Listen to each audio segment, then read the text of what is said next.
Dalawang suspect naman sa counter-rusting operation sa Bataan arestado. Detalye ng balita mula kay Danny Kumilang, Arits 37. Danny, good morning.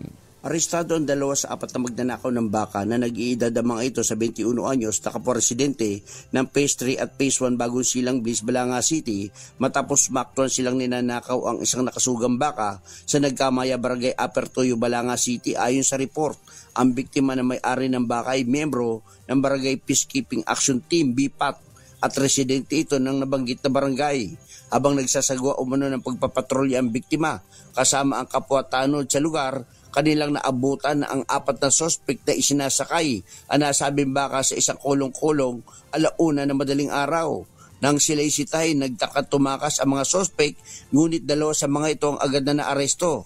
Samantala, tinutugis na ngayon ang 2 sa mga nakatakas na residente ng Barangay Magsaysay Dinalupian at Barangay Bliss, Balanga City. Dinala ng mga tanod ang 2 naaresto suspect at mga ebidensya sa Balanga City Police Station.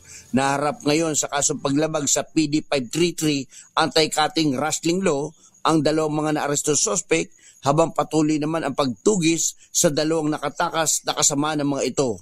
Danny Kumilang, RS37, DCRH, una sa Pilipinas, una sa Pilipino. Maraming salamat, Danny.